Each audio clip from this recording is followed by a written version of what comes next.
Hola, muy buenos días a todos, señoras y señores, y bienvenidos al Primer Café en este lunes 13 de diciembre, rico en noticias y en particular en noticias relacionadas con el terrorismo, con las dos vertientes del terrorismo, el terrorismo etarra y el terrorismo en su versión estatal, en su versión GAL. Hoy comienza el juicio por el caso Lasa Zabala. Y hoy se mueven mucho las cosas también en el País Vasco con esa petición de elecciones anticipadas que formuló anteayer el Partido Popular. Y, en fin, con otras cuestiones. Hoy es un día especialmente indicado para tomar café con nuestro invitado de hoy, con don Enrique Múgica. Buenos días. Buenos días. Y bienvenido a esta mesa. Bien halladas todos, y bien hallado y bien halladas. Muy bien. Antonio Pérez Henares, buenos días. Buenos días. ¿Cómo estamos? Carmen Gurruchaga, buenos días. Bueno, es el único invitado, buenos días, que ha dicho lo de la cuota masculina, lo ha tenido clarísimo y ha dicho muy bien, ¿no? Bien. Muy bien, muy bien. Aquí no hay cuotas. Este es un programa en el que estamos todos por nuestra capacidad, no hay cuotas, independientemente. No hay cuotas porque a la vista de lo que está pasando hay discriminación positiva hacia las mujeres, discriminación negativa hacia los hombres. Eso, don Enrique, un día si quiere viene usted y hablamos de eso, pero es radical no quiero hablar de eso porque siempre se me irritan las compañeras de mi partido, excelentes amigas, excelentes compañeras, pero siempre se irritan con esas cosas que digo, por tanto no quiero insistir más. He cometido la imprudencia o el desliz de decirlo, me arrepiento perfectamente. Me voy a enterar. Mañana en el Parlamento me enteraré, en el plenario, el pleno del Parlamento. Muy buenos días, no hay cuota porque nosotras somos mayoría en esta mesa. No hay cuota porque hoy somos mayoría y muchos días también. Nada, aquí el sexo es irrelevante, aquí hay periodistas. Afortunadamente. Pues yo no sé por dónde prefieren ustedes que empecemos, si por el asunto GAL o por el asunto del País Vasco. Yo le preguntaría, si le parece, para empezar, si no cree usted que realmente las circunstancias en el País Vasco y en el conjunto de España han cambiado lo suficiente como para justificar esa petición de elecciones anticipadas que ha hecho el Partido Popular, ¿no? Bueno, yo considero que no han cambiado. Creo que no es razonable, que no es prudente lo que ha hecho Iturgaiz, y más aún creo que eso va a durar lo que un cantarte un vizcaíno, con la expresión cervantina de lo que canta mucho y dura poco. Ya estamos. Primero se mete usted con las mujeres y luego con los vizcaínos. ¿Va usted bien, señor Múgica? El cantar no, eso yo cuestiono, yo expreso simplemente lo que un alcaíno como Miguel de Cervantes lo dijo, cantar de un vizcaíno. Entonces el problema es que la política debe ser sujeta a pautas, a coyunturas racionales, a significativas prudencias. Y ahí va a hacer la concordancia vizcaína de significativos prudencias. Yo significativas prudencias me he corregido. Y creo que lo de Iturgaiz no es válido, no tiene sentido. Tenemos unas elecciones generales. En esas elecciones generales nosotros estamos diciendo, los socialistas también lo están diciendo los populares, que los nacionalistas expresen sin tapujos lo que quieren. Hay la ocasión para manifestarse lo que deseen, sin eufemismo de ninguna clase, sin circunloquios, sin rodeos. Vamos a tratar de que lo digan y vamos a ver cómo el cuerpo electoral del País Vasco, parte importante del cuerpo electoral nacional, se manifiesta. Por tanto, como he dicho al principio, hay una exigencia para todo político de no precipitarse, de no querer golpear un tambor tremendo cuando quizá las circunstancias no lo requieran. ¿Y el hecho de que el Parlamento Vasco no haya aprobado ni una sola ley en 14 meses no le dice a usted nada? Que esté absolutamente paralizado por ese pacto que no se sabe muy bien si es pacto o no es pacto entre el PNV y Herri Batasuna. Pero seguirá paralizado también. Con unas elecciones no creo que vayan a cambiar mucho las cosas. Unas elecciones, decir que porque el Parlamento Vasco está paralizado en 14 meses hay nuevas elecciones, bueno, eso no significa gran cosa, porque hay parlamentos que están paralizados por otras cuestiones y que tampoco piden los partidos de la oposición. ¿Cómo cuál? Puede ser, bueno, en este momento no le puedo decir cuál. Hay en la historia del parlamentos, por ejemplo, los parlamentos franceses han estado durante la Cuarta República también paralizados durante bastantes años y paralizados no han estado. No han estado batiendo al ritmo que necesita y a la urgencia que requiere una democracia parlamentaria, pero no se ha pedido por eso un cambio electoral. Realmente no es una justificación muy buena, más bien es un razonamiento pobre el que se hace cuando Iturgaiz o quien sea solicita el de elecciones del Lehendakari, porque no hay... Bueno, en el Parlamento Vasco se están discutiendo cosas importantes. En el Parlamento Vasco se está poniendo de manifiesto algo que me parece fundamental para Euskadi, para España, que es las posturas nacionalistas, sus ambigüedades permanentes, sus complicidades coyunturales, y el hecho de que esto se ponga de manifiesto me parece un proceso de concienciación, una incitación a la reflexión de los vascos y de todos los españoles sobre lo que está allí pasando. Eso me parece fundamental. Usted, señor Mújica, es muy buen intencionado, pero yo creo que pide imposible. Dice que el PNV no habla en ambiguo. O sea, estamos oyendo por un lado que suscriben casi al 100% lo que reivindica EH, y por otro lado, esta misma mañana Ana Sagasti decía que ellos no piden la independencia. O sea, ¿en qué quedamos? Yo creo que los ciudadanos vascos en este momento no saben muy bien a qué atenerse, ¿no?, con ese doble lenguaje. No, sí, los ciudadanos vascos saben bien a qué atenerse. Y saben bien que el PNV ha mantenido permanentemente una actitud de ambigüedad. Saben bien que en el PNV hay dos almas: el alma sabiniana y el alma, diríamos, de Sota, el alma más pragmática, más posibilista. El alma sabiniana es un alma secesionista, independentista, discriminadora, excluyente. Para nosotros el combate contra el independentismo en el País Vasco no es solo un combate de afirmación de la unidad constitucional de España, sino de consolidación de nuestras propias libertades. Porque claro, la línea fundacional sabiniana del Partido Nacionalista hace una diferencia entre vascos y los que no lo son, los que se consideran no nacionalistas, entre vascos nacionalistas y vascos que no lo son. Y para Sabino el enemigo fundamental es lo que él considera el español.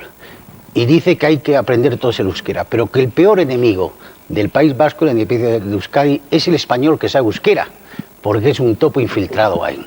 Ya hay esa distinción que puede conducir naturalmente a un apartheid contra los vascos no nacionalistas. Por tanto, la defensa contra el independentismo no es solo la defensa de la unidad constitucional, sino la defensa de nuestras propias libertades, de nuestro sentido democrático, de nuestra convivencia, de nuestras condiciones de existencia, de nuestra forma de ser, de nuestro propio talante. Y después hay el alma pragmática, en la que el PNV se ha mostrado más abierto a la sociedad vasca. Y ha sido sobre esa ambigüedad que se ha jugado. Actualmente el PNV parece mostrarse, y lo ha dicho el documento de hace unos días, coetáneo con el documento de los partidarios de Estella, de los que estuvieron en el pacto de Estella. El PNV ha dicho que va a seguir la línea fundacional, que nos libere Dios de tal tentación, que tal tentación se convierta en una realidad, que nos libere Dios, porque las cosas pueden ir muy mal entonces. Confío en que el PNV vuelva a la ambigüedad, porque si el PNV vuelve a la ambigüedad, dando la vuelta o haciendo una ciaboga, después llegar a un extremo enormemente peligroso para ello, quiere decir esa vuelta a la ambigüedad, que va a sacar de nuevo en la línea pragmática. Pero la línea pragmática entonces no será decidida, no será la consecuencia solo de las intenciones de un sector importante de votantes del PNV que no son independentistas, y del sentido común y la reflexión de algunos dirigentes y cuadros del PNV que rechazan estas complicidades con el brazo civil del grupo terrorista. No será, sino será la consecuencia de que en el seno del País Vasco y en el seno de toda España hay una presión fuerte, importante, en favor de la democracia y en favor de que en Euskadi se cree un clima de paz y de convivencia. Y esa será, y por tanto la vuelta a la ambigüedad, que significa la aparición de nuevo del pragmatismo, será determinado no solo por los vascos, sino fundamentalmente por toda España, que lleve al PNV a retroceder y a retractarse, ir hacia esas posiciones. ¿Le puedo pedir un poco de síntesis, señor Mújica, que si no se nos pasa el tiempo? ¿Qué quería decir? Usted dice que confía en que el PNV vuelva, recupere el buen sentido, el sentido común, no sé muy bien cómo lo dice.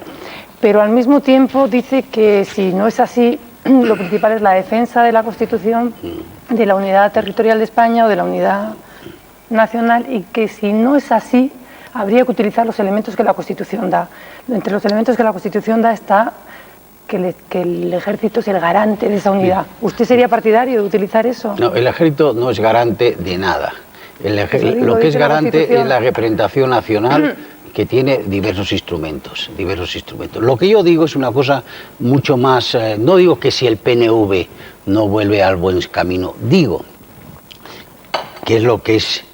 No se trata de intenciones, no se trata de generalizaciones, no se trata de términos abstractos. Digo, de que si el PNV, sometido a la presión de ETA y de HB, y disponiéndolo como disponen los nacionalistas, de una estrecha mayoría en el Parlamento Vasco, y dispone naturalmente del Gobierno vasco, votan en el Parlamento Vasco unas normas legislativas que chocan totalmente con los grandes intereses del Estado y con los principios constitucionales, el Estado eso no puede permitirlo. ¿Y cómo lo combate? ¿Cómo lo combate, efectivamente? Segunda fase, yo me quedo ahí. Yo me quedo ahí. Como confiemos en Dios para arreglar eso. Yo me quedo ahí. Yo me quedo, sí. Hay que utilizar los instrumentos de la Constitución. Bueno, pues ahí están los instrumentos de la Constitución.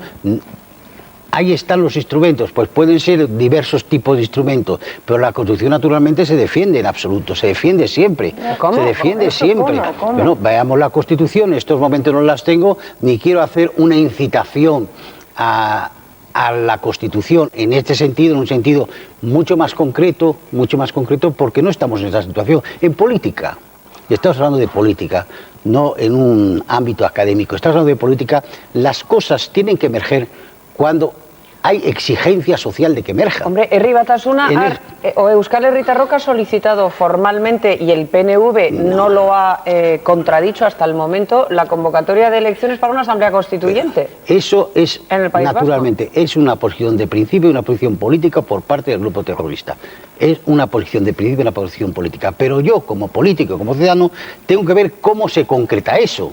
A mí no me basta decir que lo pidan. Pueden pedir la independencia, como lo piden totalmente, o pueden pedir el Partido Nacionalista Vasco la independencia, o sectores del Partido Nacionalista Vasco la independencia, o los DEA lo pueden pedir.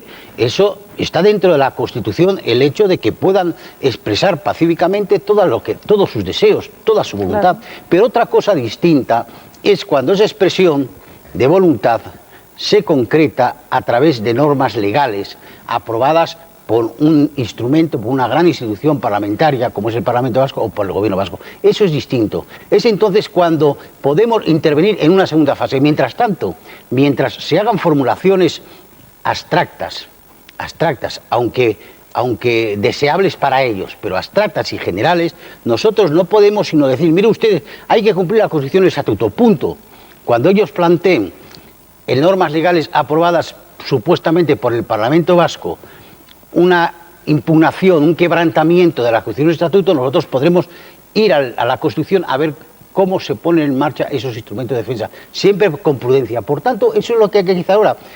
Y además, en mi entrevista de ayer, yo expreso otra cosa.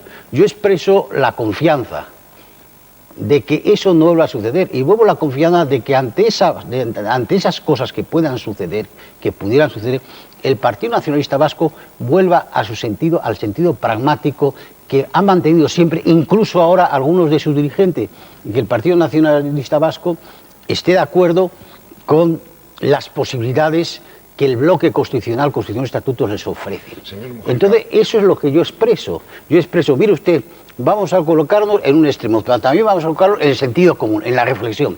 Pero colóquese usted en la realidad. La realidad es que el PNV está donde está, no donde quisiéramos que estuviera, el PNV está donde está, y el PNV antes también está donde está, en la historia del Partido Nacionalista Vasco. Pero en el momento actual, el PNV está donde está, que es en Estella con Herri Batasuna. Bueno, en el momento actual es con Estella y con Estella, y tenemos absolutamente que combatir y mostrar nuestra intención de que toda política de diálogo pasa precisamente por la aceptación de la Constitución de Estatuto. Y la defensa de la Constitución de Estatuto nos puede llevar a aptitudes actitudes que no desearíamos llevar a ello, la defensa de la Constitución y el Estatuto. Pero para eso, previamente, hay que tener elementos concretos, visualizados por toda la ciudadanía a través de las acciones y de las normas votadas por un Parlamento que nos lleven a esas posiciones. Mientras tanto, estamos jugando en el terreno, diríamos, político, pero no político concreto que requiera una reacción concreta. Y junto a eso, yo le puedo decir, Isabel, usted también como yo, como usted es vasca, yo también, sabemos perfectamente, y Carmen también lo sabe perfectamente que en el PNV, a lo largo de 100 años de historia, ha habido posiciones distintas, ha habido tiempos en que ha predominado el pragmatismo y periodos en que el pragmatismo ha sido superado lamentablemente por la utopía. ¿Y qué se ha provocado excisiones en el PNV? Ha provocado excisiones en el PNV. Ustedes estaban con el PNV en el gobierno cuando el Partido Nacionalista Vasco en el Parlamento Vasco aprobó el derecho de autodeterminación. Lo que pasa es que entonces yo creo que ustedes tenían clarísimo que era un brindis al sol porque estaban con ustedes gobernando. Claro. Y ahora ya no es tan claro que sea un brindis al sol. Bueno, esa puede ser la diferencia, señor Múgica. Realmente puede no ser un brindis al sol. Yo creo que puede no ser un brindis al sol. Estoy de acuerdo con usted. Eso puede no ser un brindis al sol. Pero nosotros tenemos, y creo que sería bueno, que antes de llegar a situaciones límites, pensemos que también existe todavía la posibilidad de que sea un brindis al sol. Y existe esa posibilidad se verá reforzada si en toda España, la movilización popular contra estas tentativas se impone con fuerza y en el País Vasco se adquiere conciencia, no solo en los electores populares y socialistas que la tienen, sino en un sector del Partido Nacionalista de la aventura, a la que le conducen estos dirigentes del PNV. A ver, claro. Es decir, de sus palabras y de las de muchos de sus compañeros de partido, incluido el secretario general, se desprende una cosa. Quieren creer que la posición del PNV es coyuntural, que de fondo no se ha producido un punto de no retorno. Quieren creer que el Partido Nacionalista Vasco puede volver de alguna manera a una senda, aunque ellos la acatan pero no la aceptan, o no sé exactamente cuál es la formulación, porque son varias las que hacen, de la Constitución, del Estatuto, pero sin embargo hay unos hechos que en los últimos tiempos demuestran que más que una apuesta coyuntural, es una apuesta ya con elementos concretos. Por ejemplo, no solo el Pacto de Estella, que es un hecho político ya el Pacto de Estella, la Asamblea de Municipios Vascos. El paso más allá es el paso de la formulación independentista o soberanista, o llamémosle X. Delante de ello, ¿no cree que si el Partido Socialista sigue en ese compás de espera, antes de poner al electorado vasco ante la realidad, y la realidad es de un PNV ya sabiniano, por supuesto, en sus hechos, no estoy hablando en las formulaciones, sino el de la Asamblea de Municipios Vascos, de un intento claro y sensato de lograr la segregación del País Vasco?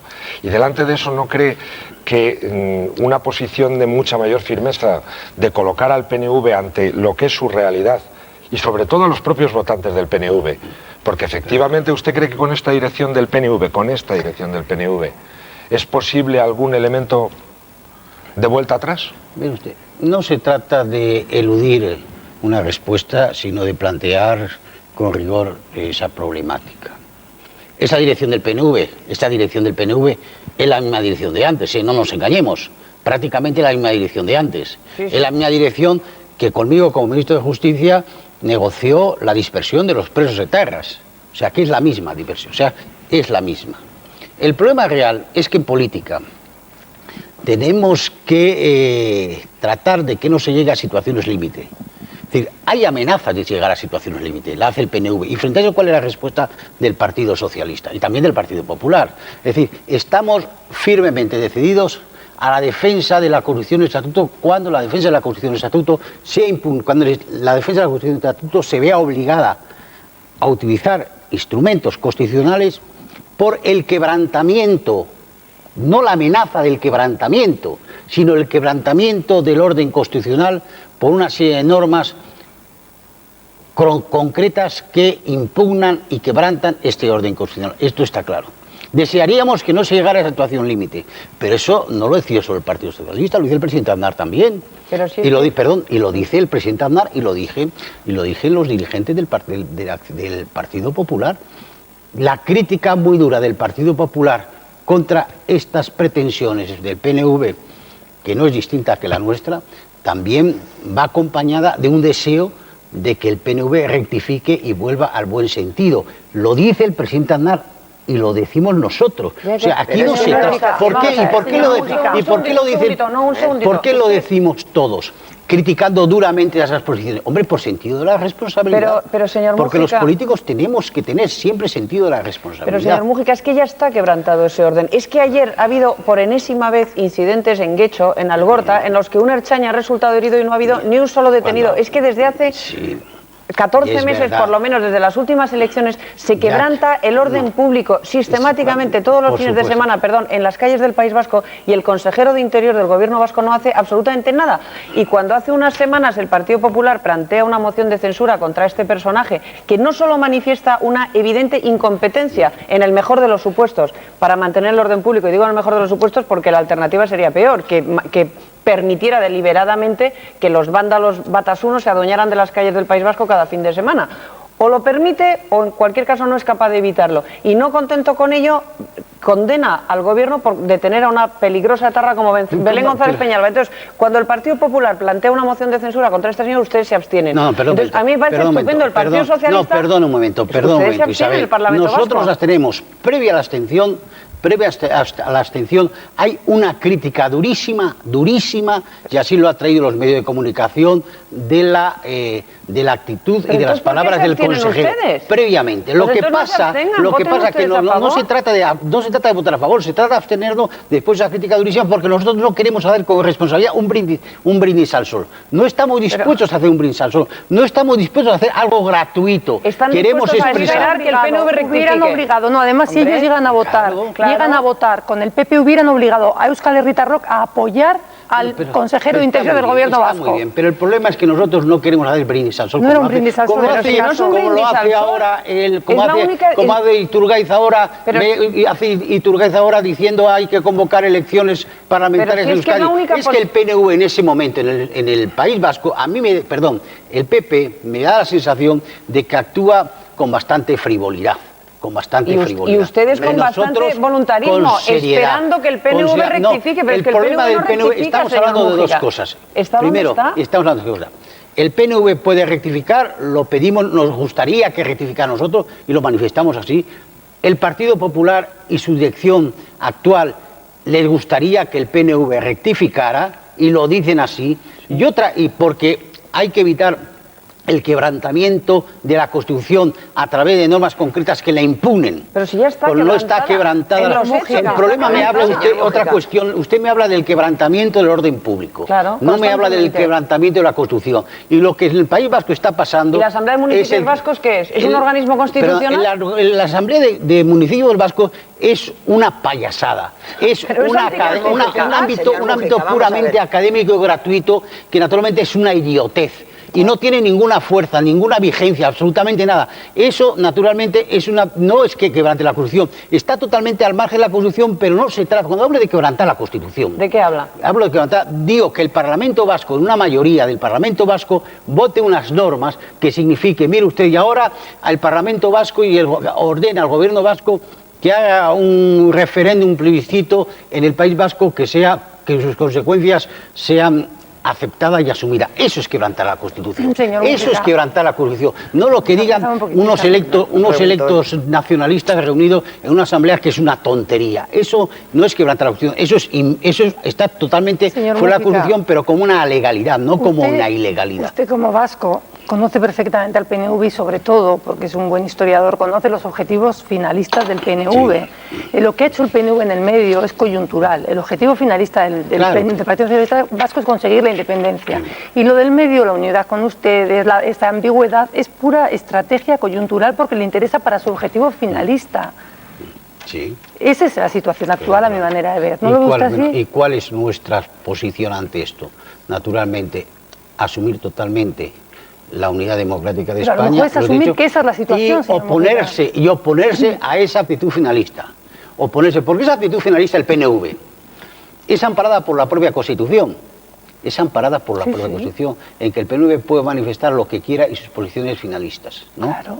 Por tanto, nosotros nos oponemos a esas actitudes finalistas desde nuestro discurso y de nuestra acción política contra la independencia del País Vasco y el mantenimiento de las libertades democráticas totales del País Vasco como el resto de España. Y nos oponemos. Es decir, y lo que tenemos que hacer, que esa oposición sea tan convincente en el mantenimiento a ultranza de Constitución y Estatuto, sea tan convincente de que esa posición finalista quede simplemente en el aire de los grandes propósitos. Mire ustedes, en el Partido Socialista, que es un partido de 120 años, cuando se fundó, creo que será en 1839, 1880, 81, 82, la declaración, el programa máximo del Partido Socialista, habla de algo que absolutamente que es improcedente. Habla de la colectivización de los medios de producción y cambio. Es decir, todo esté nacionalizado, todo esté colectivizado.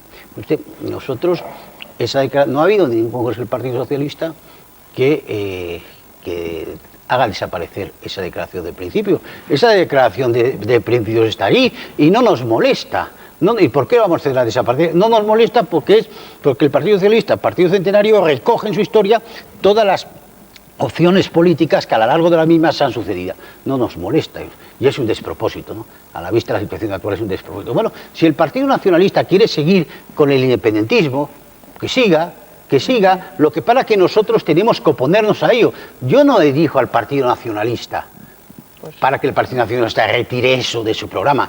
Yo me dirijo a nosotros mismos, a los grandes partidos constitucionalistas, para los esfuerzos que tenemos que hacer de movilización de la opinión popular para obligar al Partido Nacionalista a tener una postura pragmática y conciliadora. Es lo que... Yo no me dirijo al Partido Nacionalista, retire usted eso. Yo me dirijo a mí mismo, dirijo a los otros partidos nacionales y democráticos y a todos los demócratas de este país, esté donde esté y ocupen el sitio para decir, vamos a hacer todos los esfuerzos para que esto sea puramente un brindis al sol, como es la declaración de principio del Partido Socialista para los propios socialistas. A ver, señor Mújica, y eso es lo que hay que hacer. Todo lo demás... Por concretar, vamos a ver, los partidos no nacionalistas, ustedes representan el 50% de los vascos. Sí. O sea, mientras los nacionalistas actúan, usted propone cruzarse de brazos y eso es lo que yo estoy entendiendo. Confiar en la buena voluntad del PNV. Efectivamente. Entonces, déjeme que le termine la pregunta y así nos entenderemos. Por concretar, vamos a ver, ¿qué actuaciones propone usted? El Partido Popular este fin de semana ha dicho, celebremos elecciones para clarificar las cosas.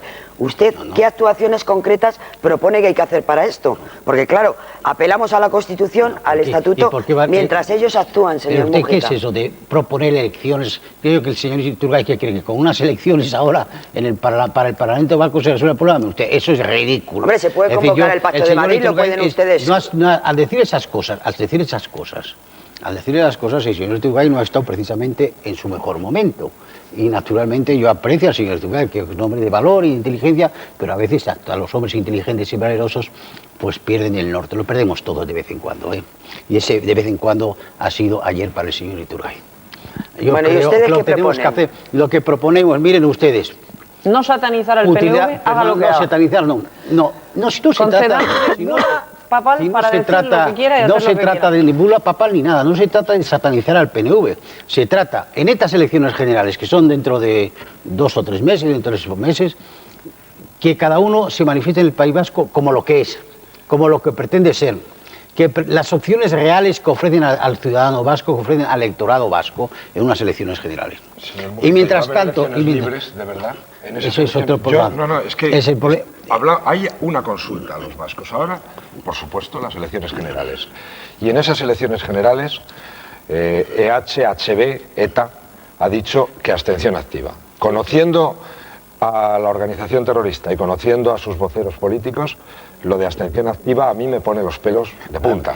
¿Usted cree de verdad que, dada la situación que en estos momentos vive el País Vasco, donde en determinados sitios ni siquiera se pueden ejercer los mínimos derechos que ganamos en un momento determinado de libertad, de opinión, de actuación, y que hay unos ciudadanos que viven con cierto miedo? O sea, en esas elecciones se van a garantizar de verdad ¿Van a ser totalmente unas elecciones libres que pueden votar, que le pueden votar a usted? Por supuesto no van a ser elecciones libres como en Guadalajara, en Barcelona o en Cuenca. Pero le voy a decir lo siguiente, señor Linares, le voy a decir lo siguiente. ¿La alternativa cuál es? La alternativa es la suspensión de las elecciones generales del País Vasco y el estado de sitio en el País Vasco o la ocupación militar de los colegios electorales en el País Vasco. ¿Cuál es la alternativa? Dígame usted cuál es la alternativa, porque yo no lo sé. Yo lo que creo que la alternativa es que el pueblo vasco... Pues por ejemplo una alternativa sería...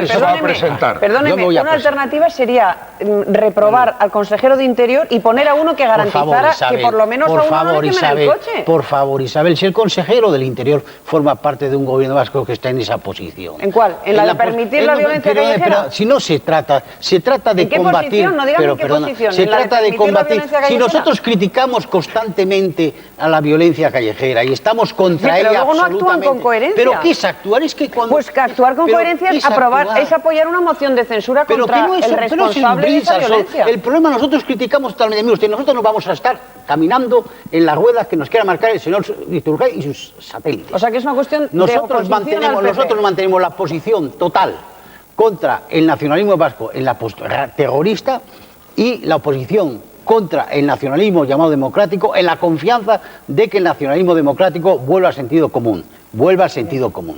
Y vamos a hacer esto. Y en este momento vamos a pedir a los vascos, como lo hemos pedido siempre, porque ETA ha actuado en todas las elecciones, ha pretendido actuar en todas las elecciones, en todas, no en esta. Es que olvidamos que ETA estaba en guerra contra la democracia en todas las elecciones. No lo olvidamos, ¿no? Perdone, bueno, pues hay que recordarlo, que estas elecciones no van a ser distintas que las demás, en ese sentido, que ETA está en guerra y que nosotros hemos pedido al pueblo vasco que participe con valor en estas elecciones y que vote a nuestras candidaturas. Y financiar lo mismo han pedido los nacionalistas también. Es que olvidamos que el Partido Nacionalista Vasco y EA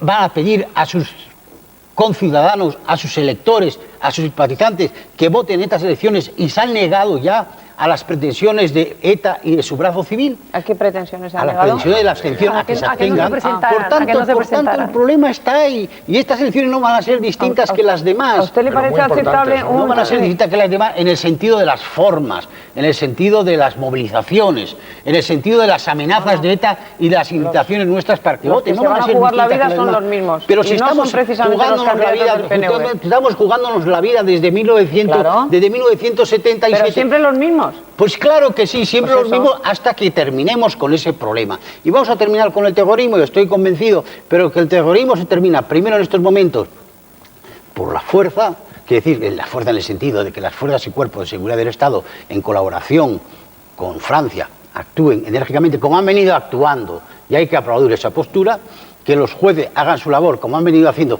y hay que actuar esta postura, y una gran movilización popular. Mire usted, ¿cuándo pidió ETA, manifestó ETA que hacía una suspensión de la violencia? Yo no llamo tregua, llamo suspensión de la violencia. ¿Cuándo?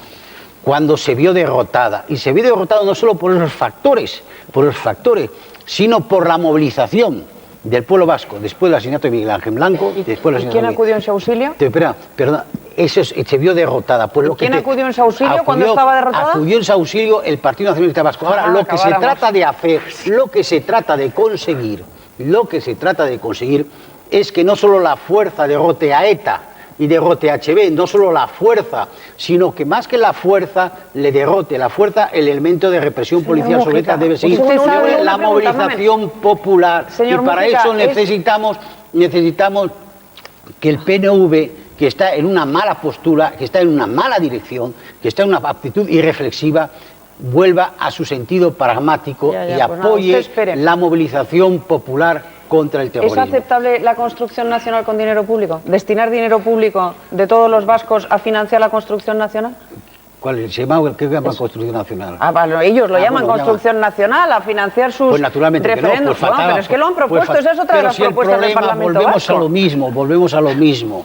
Los políticos tenemos que prever los acontecimientos. Cuando estos acontecimientos son expresados o manifestados.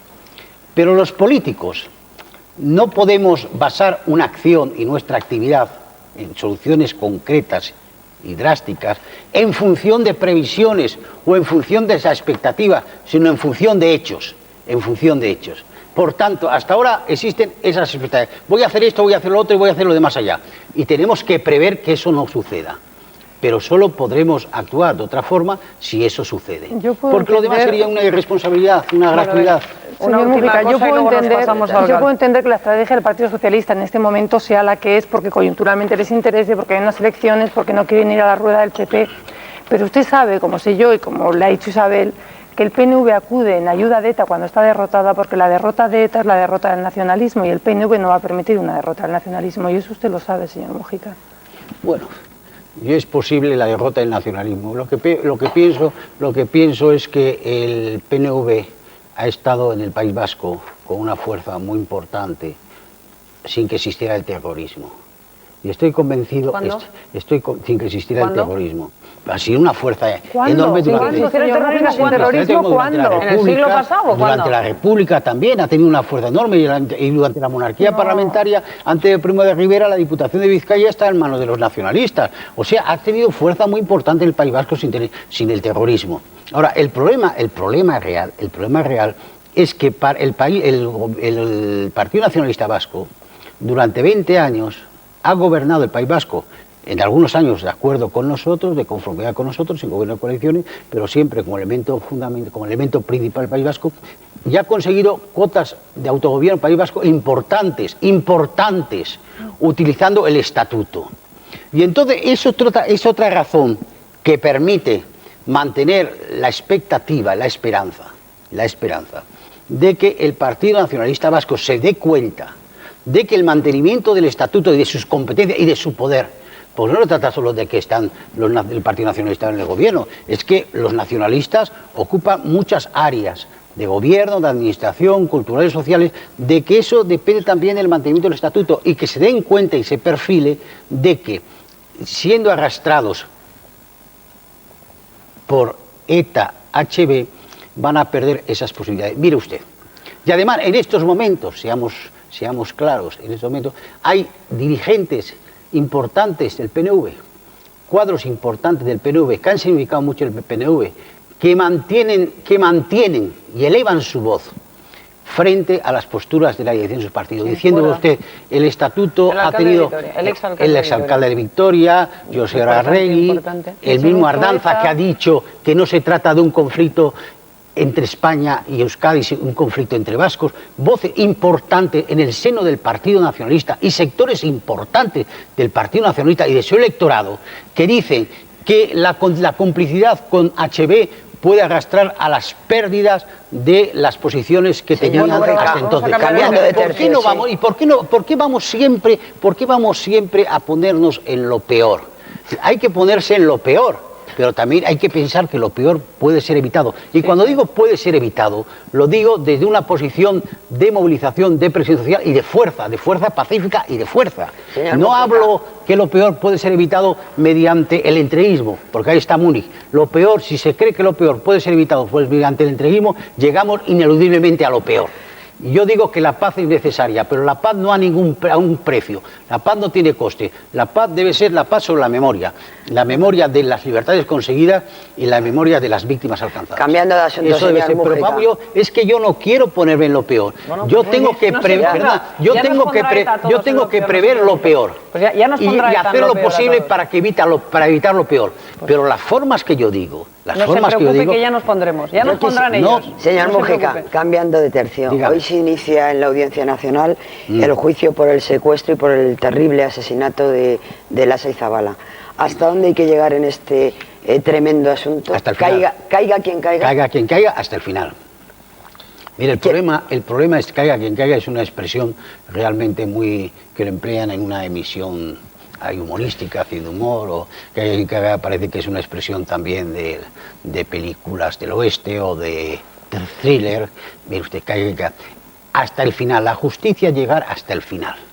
La expresión que emplea un jurista, que se haga justicia hasta el final. Claro, el problema es que están sentados en el banquillo de los acusados. Perdona, Chani. Por rematar, que ya rematé mi pregunta, están sentados en el banquillo de los... Hay una expresión, le voy a decir la expresión del profeta Isaías. El profeta Isaías dijo, guardar derecho, hacer justicia. Vale.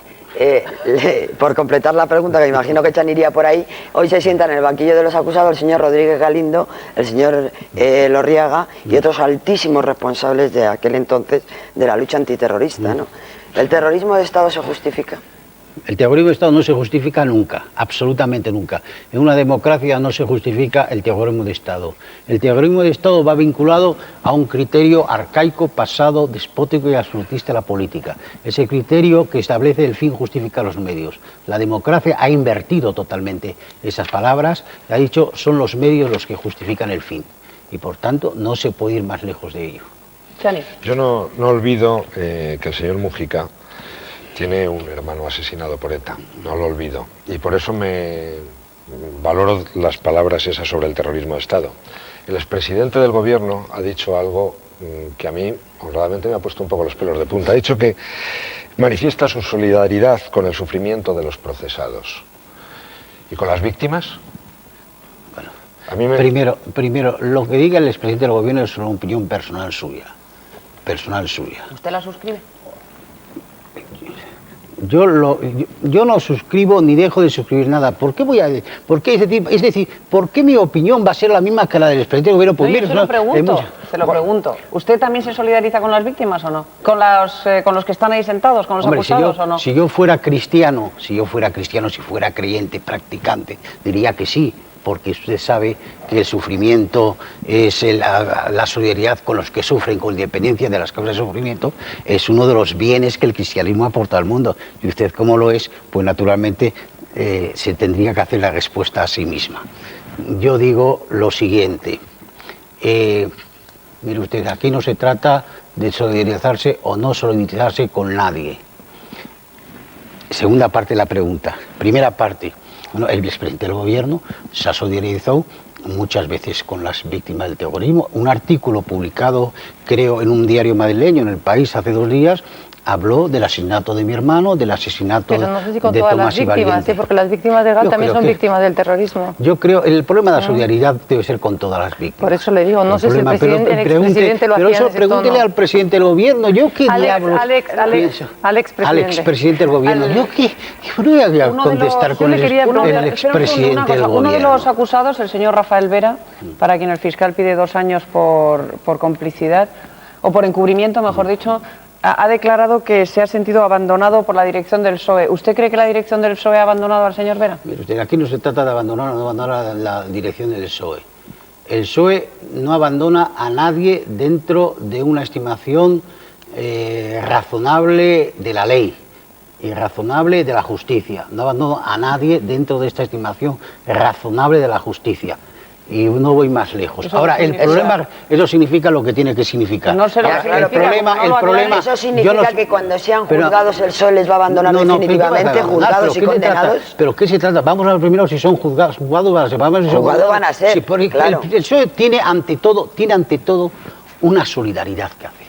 Y tiene que amparar una solidaridad. El PSOE tiene la solidaridad con esos millones de ciudadanos que han votado al Partido Socialista, esos millones de ciudadanos que en las últimas elecciones municipales, por ejemplo, han reconocido en el Partido Socialista a un partido que es capaz no solo de expresar, sino de concretar sus aspiraciones de justicia y de libertad. Eso es lo que el PSOE tiene que hacer. Y todo lo que se oponga a eso, sobre el plano que sea, el PSOE no puede hacer lo suyo. No puede hacer lo suyo. ¿Qué quiere decir eso? Pues quiere decir lo que quiere decir, que el PSOE no puede, que todo lo que perturbe la trayectoria del PSOE, la trayectoria de la inmensa mayoría de prácticamente todos los militantes del PSOE, para expresar lo que sus conciudadanos deseen en orden a un sistema de libertad y de justicia, eso es lo que el PSOE tiene. O sea que si son condenados, señor Mújica, le insisto, si son condenados, el PSOE los va a dejar a su suerte. ¿Es eso lo que nos suerte? Oiga usted, ¿pero qué es eso de dejar a su suerte? No sé, yo le estoy entendiendo eso. Si son condenados, cumplirán sus condenas y ya está. Es que condenados ya fueron y fueron indultados, les recuerdo. Bueno, muy bien, y algunos de ellos fueron indultados. Sí. Si el PSOE no tiene por qué expresar más, pero ¿por qué ustedes obligan al PSOE a convertir al PSOE? Son miembros del PSOE, señor Mújica, pero vamos, el PSOE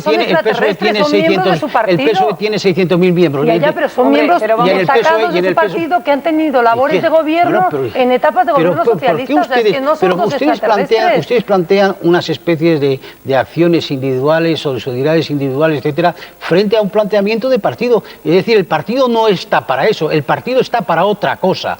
Si estos señores... Eran miembros del partido, señor Mújica. No, sobre todo no es que fueran ¿y eso qué quiere decir, que sean miembros del partido? Lo que quiere decir, señor ¿Pero qué quiere decir que sean miembros del partido? Eso obliga el PSOE, obliga el ser miembro del partido a que el PSOE se comporte. El problema no es que fueran miembros del partido, el problema no es que fueran miembros del partido, el problema es si el GAL, en este caso el asesinato de Lasa y Zabala, el secuestro de Marey, etcétera, etcétera, si el GAL fue una decisión personal del señor Vera o el señor Galindo o el señor Barrionuevo, o si fue algo superior.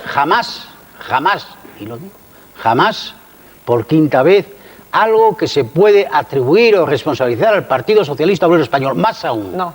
Más aún. Ni al gobierno del Partido Socialista. Más aún. Ni al gobierno del Partido Socialista, de alguno de esos gobiernos he formado parte yo. Y otro gobierno ha formado parte del actual secretario general. Más aún.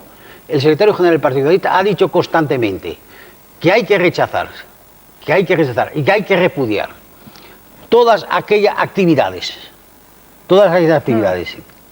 ciertas, no sospechas de actividades, sino actividades ciertas que se hayan cometido contra la legalidad por miembros del Partido Socialista. Y eso lo ratifico yo ahora y lo ratificamos todos los socialistas. Fuera de eso, se puede hablar lo que quiera usted, pero eso es lo fundamental.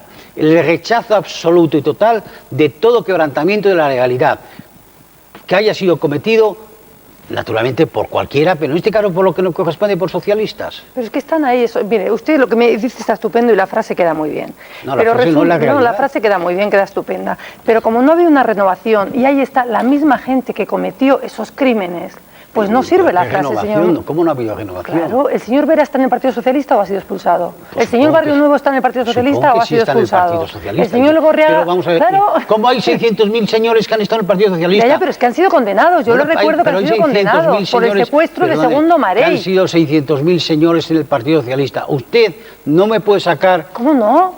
Claro que se lo puedo sacar. Como ejemplo de imprudencia o ejemplo de que el Partido Socialista hace mal el éxito de 3 señores de 600.000. Claro, si estos señores...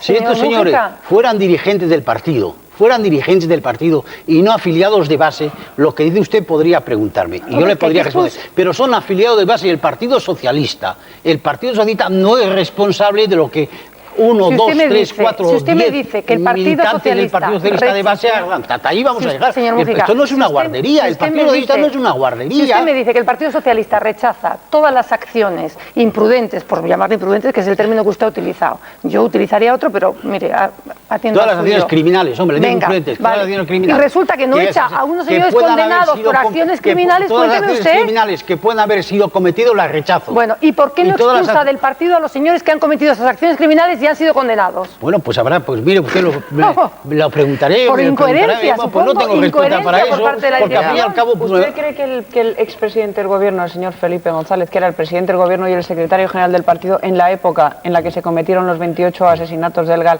ha asumido la suficiente responsabilidad política y con ella, digamos que ha dado la suficiente explicación sobre aquellos asesinatos o no? O sea, ¿usted cree que la historia se puede escribir sobre la base de que los 28 asesinatos del GAL fueron una decisión de distintas personas individuales? La responsabilidad política ha sido asumida por el presidente del gobierno como por todo el Partido Socialista. Y esa responsabilidad política ha sido asumida en unas elecciones generales que las hemos perdido. Y hay el pueblo, una mayoría pequeña, muy pequeña, una franja minoritaria, pero sumada a otra gran franja, a un gran sector millonario de votantes del Partido Popular, nos ha derrotado. Y ahí tenemos la responsabilidad política. Y el secretario general del Partido Socialista se llama ahora Joaquín Almunia. Ahora bien, eso es la responsabilidad política, la tenemos siempre. Ahora, respecto a la otra responsabilidad del presidente del gobierno, el Tribunal Supremo últimamente, en un auto razonado la Sala Segunda del Tribunal Supremo, el Pleno de la Sala Segunda del Tribunal Supremo, no uno, dos, una mayoría, sino todos los miembros de la Sala Segunda del Tribunal Supremo han rechazado una petición del juez Garzón de que si puede procesar o no procesar al señor, a don Felipe González. Lo ha rechazado la unanimidad, que no hay elementos. Todos los magistrados de la Sala Segunda, todos los magistrados, no hay elementos para que se procese o se realice una indagatoria a Felipe González. Ahí está la respuesta. El PSOE tiene que hacer, señor Mújica, borrón y cuenta nueva de toda esta etapa. Que es borrón y cuenta nueva, es decir, toda esta etapa. Pero naturalmente que tenemos que hacer con los mismos dirigentes pues no de entonces, faltaba más, pues no faltaba más. Tenemos que hacer borrón y cuenta nueva. De toda etapa desdichada, de toda etapa desafortunada, de toda etapa imprudente, de toda etapa en la que haya un sector de la opinión pública importante focalizado sobre actitudes de socialistas ilegales o criminales. Naturalmente tenemos que hacer. ¿Y eso se puede hacer con los mismos dirigentes? Con los mismos dirigentes, señor Mújica. Usted acusa a algunos dirigentes del PSOE de que con los mismos dirigentes de entonces el borrón y cuenta nueva también exige, por ejemplo, que el señor Almunia, que entonces era dirigente del PSOE, o yo, que era dirigente del PSOE, también nos borremos. ¿Usted quiere que nos borremos y que la dirección del PSOE, que no tiene nada que ver absolutamente con eso, como ha sido manifestado en las adhesiones masivas de la ciudadanía al PSOE en las últimas elecciones y en las anteriores elecciones, a pesar de que hayamos perdido las anteriores elecciones generales? ¿Usted quiere decir que nosotros tenemos que ir recibiendo esa adhesión de la ciudadanía? ¿Tenemos que irnos a la calle? ¿Borrón y cuenta nueva significa eso? No tiene que venir. Pregunto si tiene que venir gente nueva a su partido, señor Mújica. Afortunadamente, claro, un partido que tiene 120 años de existencia, se ha mantenido 120 años de existencia por el mantenimiento de unas tradiciones que lo configuran con partido de izquierda, con partido de centro izquierda, y unas renovaciones, porque si no, naturalmente, hubiera desaparecido con sus fundadores. Usted ha hecho trampa dialécticamente, porque el hecho de que la ciudadanía le vote no significa que el PSOE no haya, que dirigentes del PSOE no hayan cometido determinados actos. O sea, no. Miembros del PSOE sí, pero es que la ciudadanía tiene elementos suficientes para juzgarnos a través de todos los medios de comunicación, bastante de ellos hostiles a la política socialista, bastantes de ellos hostiles a la política socialista, y entonces naturalmente tiene medios de juzgar. Se nos van a quedar fuera hoy las preguntas. Y ha juzgado en favor nuestro, a favor nuestro. Se nos van a quedar fuera las preguntas de los telespectadores, pero quiero formular al menos una. José Luis Caro de Murcia, que es la primera que me han pasado. Dice que somos un país muy cínico porque hace años, cuando ETA cometía tantos asesinatos, todos los españoles estábamos a favor del GAL y ahora parece que es todo lo contrario. Señor Caro de Murcia, ¿estaría usted a favor del GAL? Algunos no hemos estado a favor del GAL nunca y seguimos efectivamente. ¿Usted qué opina? ¿Estábamos o no? Yo creo que no, creo que no.